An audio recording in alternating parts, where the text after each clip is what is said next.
Yo, what's going on, my buddies? TotalJophes coming at you with a little discussion here about a bunch of games that I really think deserve more attention.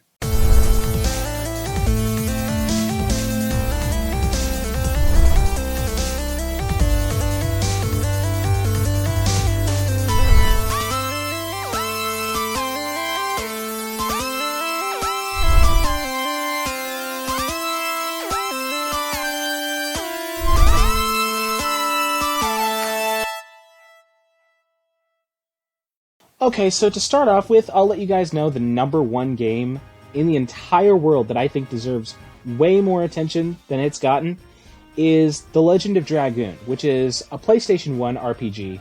Came out a while ago, naturally, since it's a PlayStation 1 game. But it is, well, I mean, heck, it's my favorite game of all time, to start off with. And there's very good reasons for that. I mean, it had this really epic combat system. I won't go too in-depth with it, because this isn't a review video or anything, but just take my word for it, the combat was amazing, the story was really engrossing, and I loved every single character they had. My favorite was actually the villain. His name was Lloyd. But, yeah, see, the thing about Legend of Dragoon, I'm not the only one here thinking that that really deserves more attention. There's petitions all over the internet. I mean, this game went unnoticed for a while, but when people actually started getting into it and actually found it, they found that this game is actually really amazing. And it's gotten such an amazing fan base and such a loyal following, and I honestly just can't speak for how much more this game deserves.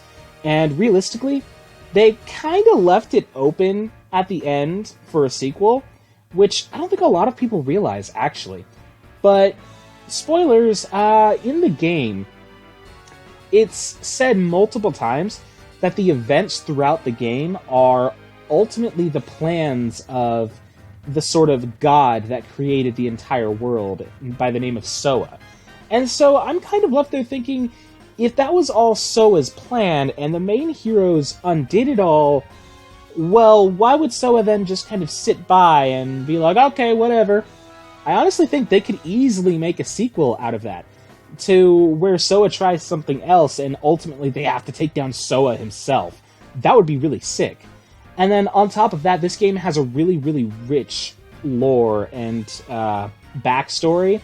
It has a really huge war that took place 10,000 years ago, and just that entire thing could make for a really great prequel, too, where you play during the Dragon campaign 10,000 years ago, and you play as all of the characters that were back then, because you even get to know what characters were back then. And that would just be an amazing idea, too. Not to mention, if we didn't get a sequel or a prequel, I would still probably, at the very least, be okay with, like, an HD remake or something. And I mean, heck, that could just serve to get a lot of new fans onto this train as well.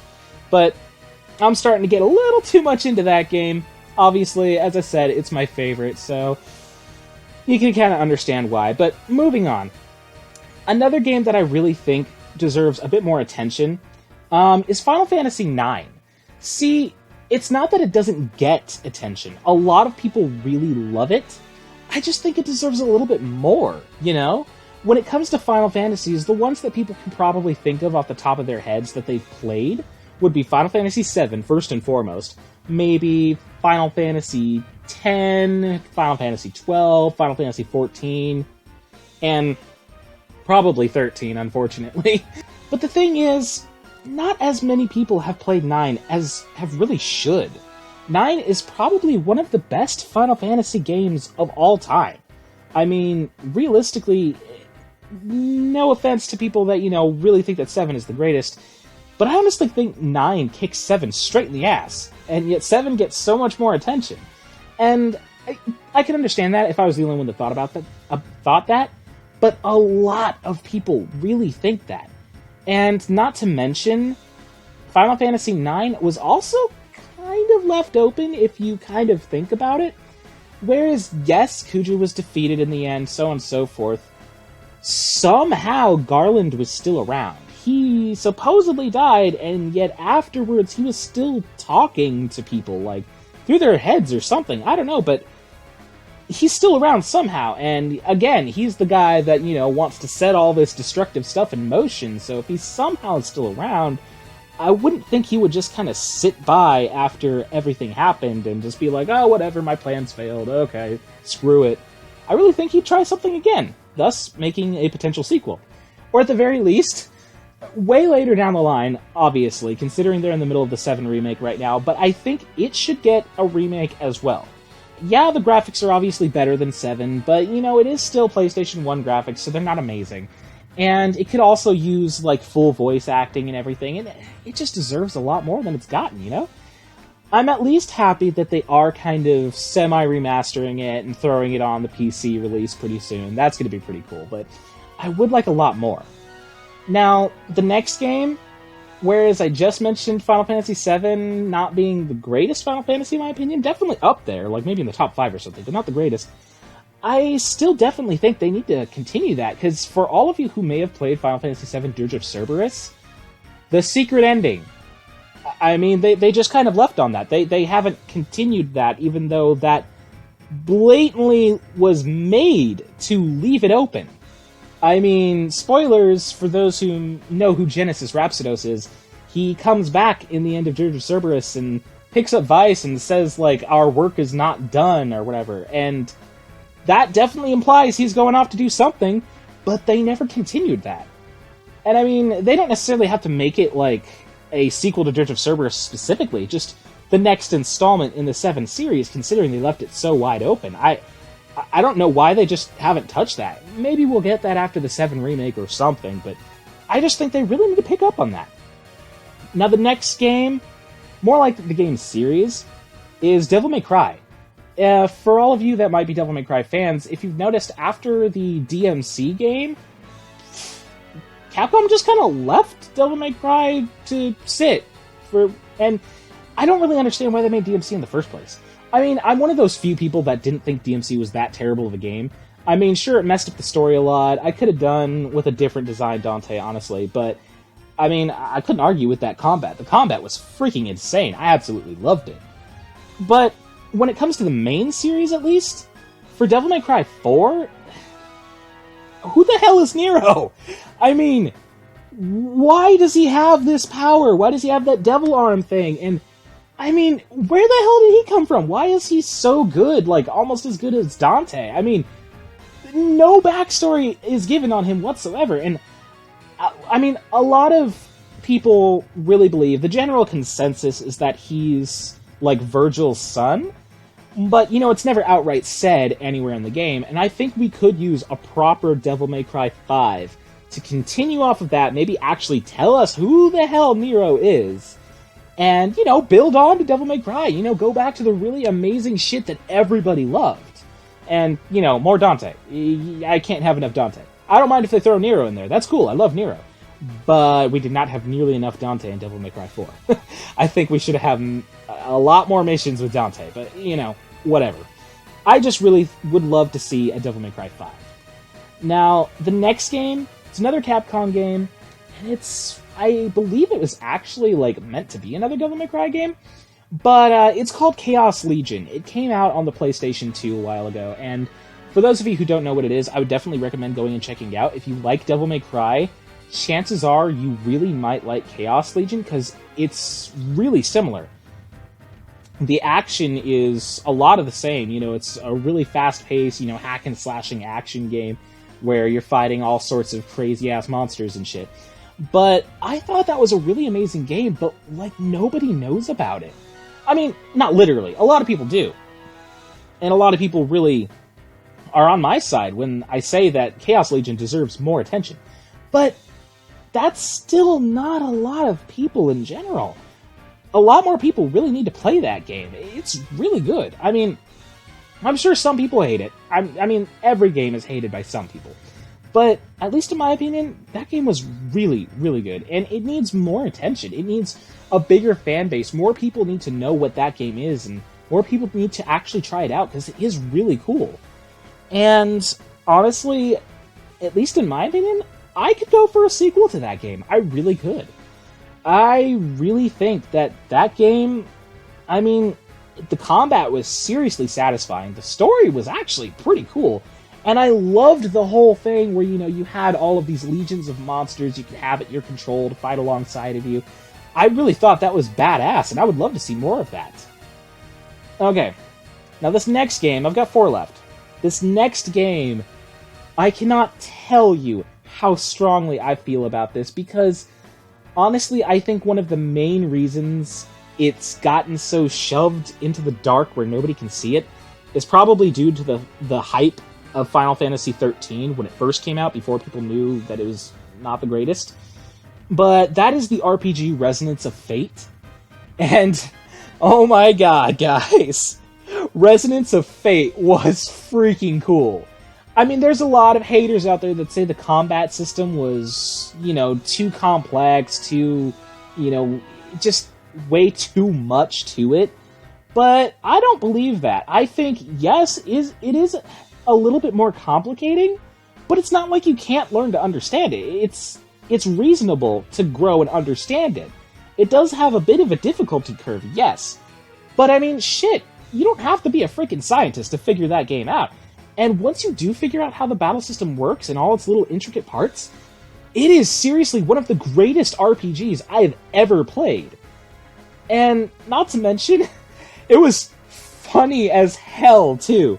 For those of you that haven't played Resonance of Fate, go and look up a cutscene right now. It has not really any spoilers in it. Actually, pretty much none. You pretty much just know who the characters are, really. That's it. It has no spoilers in it.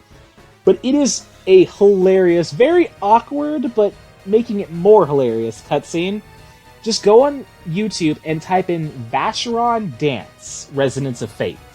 Vacheron is spelled Vashhyron. And trust me, it's a weird-ass cutscene, but it's freaking hilarious. And there's a lot of stuff like that in there, where it's just really funny cutscenes. It has a lot of, comic relief and whatnot, but I just think Resonance of Fate deserves more attention, because it was a very expertly crafted game. It had really good combat, it had a really complex but really cool story, and I really just think it kind of got drowned out while everybody was all hyping up and focused on Final Fantasy XIII when it was coming out. And I don't think that's fair, considering how good of a game Resonance of Fate is. Now, another game that I think deserves a little bit more attention is a game called Blood Will Tell, and it was released on the PlayStation 2. And I'll admit, starting off, it's kind of a weird game. It's got kind of a weird idea to it. It revolves around a guy who had his body parts stolen by demons. And most of the game is spent hunting down those demons and getting back your body parts. And it does sound kind of weird. I'll admit, I was a little bit weirded out when I first started it. But I tell you, that game actually is really fun. I mean, the combat was a little repetitive, not too much, just a little bit. But was overall actually really super badass. And every time you got a body part, which there was over 100 different body parts to collect again, you got more skills, more abilities, better stats, shit like that. It was kind of an interesting upgrade system, I thought. And ultimately, I just thought that was really cool. It was a really weird concept, but it made for a really amazing game. And I would love to see that game get more attention, maybe even get like a remaster or a remake, maybe, like on the PlayStation 4 and Xbox One, or something like that. Because, yeah, like I said, that game was really good, and it's one of those games that nobody really knows about, but was really, really badass and deserves a lot more attention. Now, another game that doesn't necessarily deserve more attention when it comes to fans, because it does have a lot of fans, and practically everybody knows about it. But I think they should do more with, the developers I mean, is Metal Gear Rising, or Metal Gear Rising Revengeance, whatever. But, I mean, considering the state that Konami has been in as of late, I wouldn't expect to see anything with that. But, maybe if somehow Kojima with his new company that he's starting up somehow got the rights to it or something, or if Konami pulled their heads out of their asses and started doing something awesome with it, I think Metal Gear Rising really had a lot they could have worked on. And so that kind of makes me think if they, made a sequel to it, it could probably be one of the best action games ever. I mean, because the first game, it was really, really good, which is why I'm even bringing this up in the first place.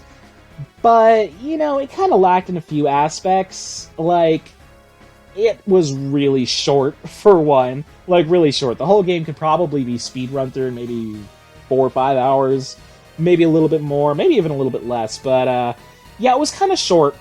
And then the combat got a little bit repetitive at times, but it's kind of like, it almost felt like it was rushed. And, like, if it had more time put into it, it probably could have already been one of the best action games of all time. And in my opinion, it still kind of is. I can't help but love that game.